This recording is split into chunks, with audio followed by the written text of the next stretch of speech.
പത്തനംതിട്ട സീരിയലിന്റെ പുതിയൊരു വിശേഷങ്ങളിലേക്ക് എല്ലാവർക്കും സ്വാഗതം. എന്തെല്ലാം പ്രശ്നങ്ങൾ നടന്നു കഴിഞ്ഞാലും ദേവയാനി നയനയോട് സംസാരിക്കുന്നത് കേട്ടിട്ട് അവൾ എന്ത് സന്തോഷത്തോടു കൂടിയിട്ടാണ് ഇവിടുന്ന് പോയെന്ന് കണ്ടോന്ന് ചോദിക്കാൻ കേട്ടോ മുത്തശ്ശി.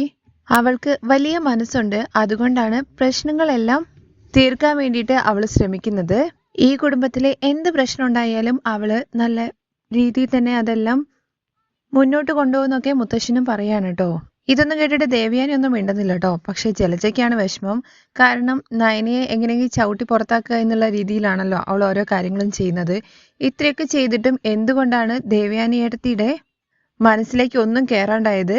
എല്ലാം വെറുതെ ആയല്ലോ എന്നുള്ളൊരു ചിന്താഗതിയിലാണ് കേട്ടോ ജലജ. റെസ്റ്റോറൻറ്റിലെ മാരില് അവള് ദോശ ചുടാൻ വേണ്ടി പറഞ്ഞിരിക്കുന്നു. എനിക്ക് വരുന്ന ദേഷ്യത്തിന്റെ മേലെ ഏട്ടത്തിയെ ഞാൻ എന്നൊക്കെ പറഞ്ഞിട്ട് മനസ്സിൽ കലി അടക്കി പിടിച്ച് നിൽക്കുകയാണ് കേട്ടോ ജലജ. തുടർന്ന് കാണിക്കുന്നത് ആദർശ് സിറ്റ് ഔട്ടിലേക്ക് ഇങ്ങനെ പുറത്തോട്ട് ഇങ്ങനെ ഇറങ്ങി വരുമ്പോൾ ദേവയാനി പുറത്ത് നിന്നിട്ട് ഫോൺ ചെയ്യുന്നുണ്ട് കേട്ടോ. ഭയങ്കര വിഷമത്തിലാണ് കേട്ടോ ആദർശ് ഉള്ളത്. എന്നിട്ടൊരു നിമിഷം അമ്മ പറഞ്ഞ കാര്യങ്ങളെക്കുറിച്ച് ഓർക്കുന്നുണ്ട്. അമ്മ എന്ന് പറഞ്ഞിട്ട് ആദർശ് വിളിച്ചപ്പം ദേവി ചെയ്തിട്ട് ആദർശ് നീ ഒന്ന് ഇവിടുന്ന് പോയി തരുമോ എന്നുള്ള കാര്യം ദേവയാനി പറഞ്ഞതാണ് മനസ്സിലേക്ക് കയറി വരുന്നത്. അതുമാത്രമല്ല ഇനി നമുക്ക് രണ്ടുപേർക്കും അമ്മ മോൻ എന്നുള്ളൊരു ബന്ധവും ഇല്ല എന്നുള്ള കാര്യം പറഞ്ഞത് ആലോചിച്ചിട്ട് സങ്കടത്തോടു കൂടി തന്നെ കണ്ണൊക്കെ തുടച്ചിട്ട് പോകുന്ന സമയത്ത് ദേവയാനി ആദർശിനെ അവിടുന്ന് കാണുകയാണ് കേട്ടോ ചെയ്യുന്നത്. എന്നിട്ട് ആദർശ് എന്ന് പറഞ്ഞ് വിളിക്കുകയാണേ. ഇത് കേൾക്കുമ്പോൾ ആദർശിന്റെ ഒരു ഞെട്ടല് പോലെയാണേ. അമ്മ എന്നെ വിളിച്ചോ എന്ന് ചോദിച്ചും കൊണ്ട് അരികിലേക്ക് ചെല്ലുകയാണ് കേട്ടോ. സത്യമായിട്ടും എനിക്ക് വിശ്വസിക്കാൻ വേണ്ടി പറ്റില്ല എന്ന് പറയുന്നത് കേൾക്കുമ്പോൾ ദേവയാനി പറയുന്നുണ്ട് കേട്ടോ, ഞാൻ നിന്റെ അമ്മയാണെടാ. എന്നോട് സംസാരിക്കാതിരിക്കാൻ വേണ്ടിയിട്ട് ആദർശം എനിക്ക് പറ്റുമോ? നിന്റെ കഷ്ടപ്പാടുകൾ മനസ്സിലാക്കിയിട്ട് ഈ അമ്മയ്ക്ക് വെറുതെ ഇരിക്കാൻ വേണ്ടി പറ്റുമോ? അമ്മേ ഇത്ര മതി, അമ്മ എന്നോട് സംസാരിച്ചല്ലോ എന്ന് ചോദിക്കുമ്പോൾ നിന്നോട് സംസാരിക്കില്ല എന്നൊക്കെ ഞാൻ വീരവാദം പറഞ്ഞു. നിന്റെ മനസ്സ് എത്രമാത്രം വേദനിച്ചോ അതിന്റെ ഇരട്ടി എന്റെ മനസ്സ് വേദനിച്ചു. അമ്മ എന്നോട് എന്ത് പറഞ്ഞാലും എനിക്ക് ഒരു കുഴപ്പമില്ല. എന്തായാലും അമ്മ എന്നോട് സംസാരിച്ചല്ലോ, അത് മതി. അപ്പോൾ ആദർശിന്റെ കണ്ണ് നിറയുന്നുണ്ട്. ഇത് കണ്ട ദേവയാനി നീ എന്താ ചെറിയ കുട്ടികളെ പോലെ കരയുന്ന എന്നുള്ള കാര്യം ചോദിക്കുമ്പോൾ അമ്മയ്ക്ക് ഞാൻ ഇപ്പോഴും ചെറിയ കുട്ടി തന്നെയാണ്. അമ്മയുടെ സാരിത്തുമ്പില് ചുറ്റി നടക്കുന്ന ആ ചെറിയ കുട്ടി. എനിക്ക് നിന്നെക്കുറിച്ച് അറിയില്ലേ? ശരി നീ വേഗം പോയിട്ട് റെഡിയാവാൻ വേണ്ടി നോക്ക്. ഓഫീസിലേക്ക് പോകാനുള്ള സമയമായില്ലേ?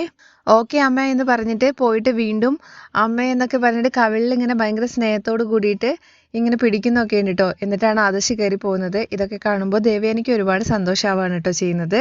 ആദർശ് ഉള്ളിലേക്ക് ഭയങ്കര സന്തോഷത്തോട് കൂടി കയറി വരുന്ന സമയത്ത് മുത്തശ്ശി അവിടെ ഉണ്ട് കേട്ടോ. മുത്തശ്ശി എന്ന് വിളിച്ചും കൊണ്ട് അമ്മ എൻ്റെ അടുത്ത് സംസാരിച്ചു, പഴയതുപോലെ തന്നെ സംസാരിച്ചു എന്ന് ഭയങ്കര സന്തോഷത്തോടു കൂടി പറയുമ്പോൾ ആണോ മോനെ എന്ന് ചോദിക്കണേ. തുടർന്ന് അങ്ങോട്ടേക്ക് ജയനും വരുന്നുണ്ട്. അച്ഛാ ദാ അമ്മ എന്നോട് ഭയങ്കര സന്തോഷത്തോട് കൂടിയിട്ട് സാധാരണ പോലെ സംസാരിച്ചു എന്ന് പറയുമ്പോൾ ആണോടാ എന്ന് ചോദിക്കുന്നുണ്ടേ. ഇതെല്ലാം കേട്ടിട്ട് നമ്പിക്കാണെങ്കിൽ ഇതിപ്പോൾ എത്ര വലിയ കാര്യമാണോ എന്നുള്ള രീതിയിൽ നിൽക്കുന്നുണ്ടേ. തുടർന്ന് അങ്ങോട്ടേക്ക് ജാനകി വരുന്ന സമയത്ത് ചെറിയമ്മേ അമ്മ എൻ്റെ അടുത്ത് സാധാരണ പോലെ തന്നെ ഇങ്ങോട്ട് വന്ന് സംസാരിച്ചു.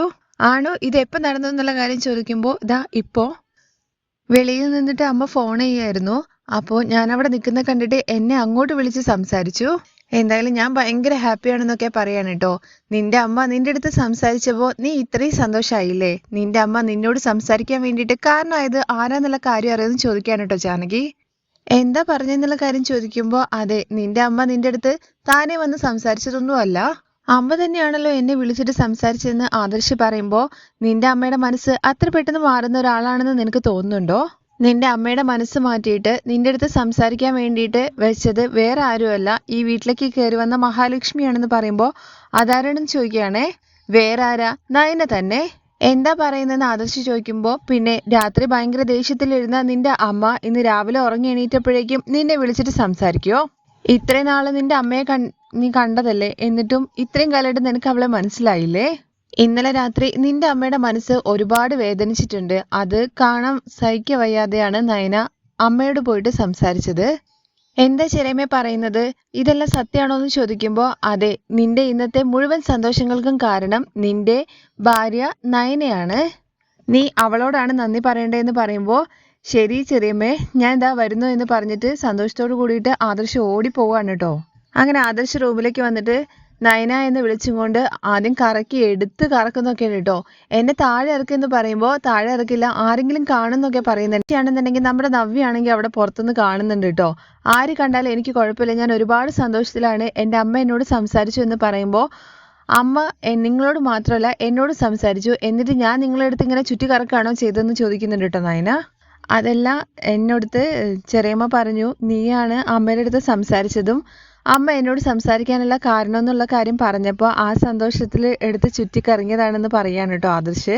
അങ്ങനെ നയനയ്ക്ക് മുമ്പിൽ ഒരു ചമ്മലോട് കൂടി നിൽക്കുകയാണ് കേട്ടോ ആദർശ്. ആ രംഗത്തോട് കൂടിയിട്ടാണ് മറ്റൊരു എപ്പിസോഡിന്റെ രംഗം അവസാനിക്കുന്നത്.